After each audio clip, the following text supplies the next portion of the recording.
On prend 4 élèves au maximum pour pouvoir gérer et s'occuper assez bien de tous. On prend toujours que des personnes qui ont déjà fait au moins un peu de moto, 125 ou cross ou des choses dans le genre, ou au moins beaucoup de scooters. Parce qu'il y en a quand même que 3 jours et demi. On commence le lundi matin, on finit les entraînements au plateau le jeudi vers midi et on part en examen pour le jeudi après-midi.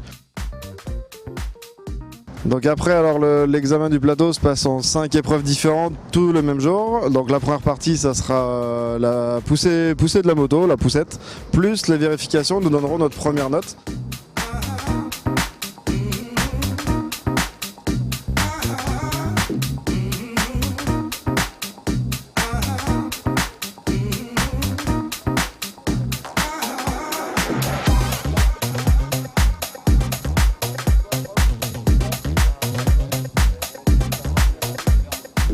C'est assez pratique de pouvoir tout condenser sur 4 jours. On a juste à poser une semaine par rapport au travail et puis à partir de là, on fait que de la moto. On va passer à peu près 6 heures dans la journée sur la bécane, donc du coup évidemment on progresse. On attaque la deuxième partie, donc la partie lente, qui est juste derrière moi, donc avec un temps chronométré au départ, 20 secondes entre la première et la cinquième porte, un demi-tour avec un arrêt obligatoire dans le demi-tour. Donc là par contre on a 2 essais sauf en cas de chute aussi, notation A, B ou C. Après on passe à la partie freinage d'urgence. On démarre, on doit être en 3ème vitesse avant une certaine ligne, la ligne C6, donc c'est juste une ligne droite, il n'y a pas de slalom là. On rétrograde, on doit faire demi-tour en restant dans les limites du terrain, donc on a 6 mètres de large. Après son demi-tour, retour 3ème vitesse, arrivé à la fameuse ligne C6 qui est assez importante, on doit arriver à une vitesse donc en 3ème, à une vitesse de 50 km/h au radar, sachant qu'on a une petite tolérance. Et on doit s'arrêter sur le sec avant la ligne C5 et sur le mouillé ou piste humide au moins mouillé, une ligne C4 un petit peu plus loin. Toujours à la même vitesse par contre. En journée continue, on a le temps de faire et refaire des exercices. Il n'y a pas de perte de niveau entre 2 exercices.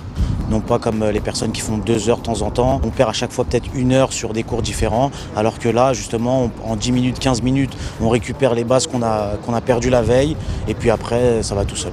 Après le freinage, on passe à la partie slalom plus évitement, donc soit côté droit, soit côté gauche. Là, pareil, tous les parcours sont miroirs.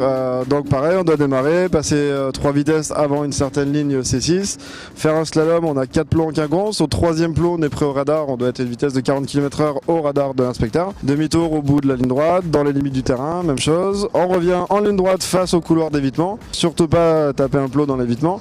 Et aller s'arrêter en 3e dans la zone d'arrêt, matérialisée entre 4 plots, un petit peu plus loin au niveau du départ. Pour avoir le plateau sur 5 épreuves, il faut minimum 2A et 3B. Donc si on a eu au moins A sur les 4 premières, on arrivera sur la partie fiche. Donc on a 12 fiches à apprendre. Aux élèves de bien travailler chez eux un minimum, parce qu'on peut en parler, mais on ne peut pas non plus vous faire apprendre vos fiches ici, on perdrait beaucoup trop de temps. On est dans une bonne dynamique de progrès, d'apprentissage. Et je pense qu'en 4 jours, c'est parfait pour arriver correctement à l'examen. Donc les 4 élèves ont l'examen le jeudi après-midi, en espérant que ce soit bon pour tous, qu'ils restent bien concentrés, qu'ils arrivent à gérer leur stress bien sûr. On a la partie circulation qui se fait la semaine juste après. Pour eux 4, ça sera le mercredi de 8h à 18h, le jeudi matin de 8 à 12 et on ira passer l'examen de circulation le jeudi après-midi.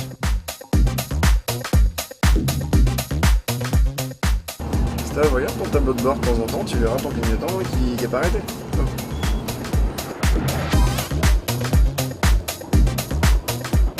Le scooter, je pense que ça me met assez à l'aise pour la circulation urbaine. Par contre, la différence, c'est ce qui est extra-urbain, c'est-à-dire l'autoroute.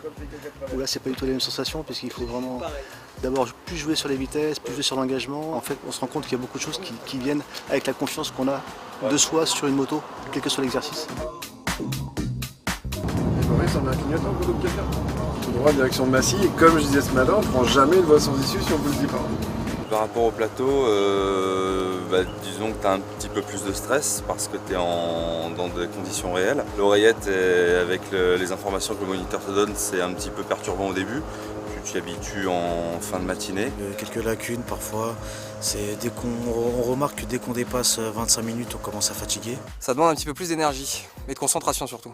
On alterne entre les élèves pour pas qu'ils roulent 2 heures et qu'ils soient trop fatigués. Moi j'essaie toujours de faire des séquences d'à peu près 30 minutes. On a essayé de sortir un peu de Paris, déjà s'habituer un peu à bien faire ses contrôles, bien se positionner, bien faire les choses dans l'ordre bien sûr. Vraiment le but c'est qu'ils se sentent au moins à peu près tranquilles pour leur examen de demain après-midi.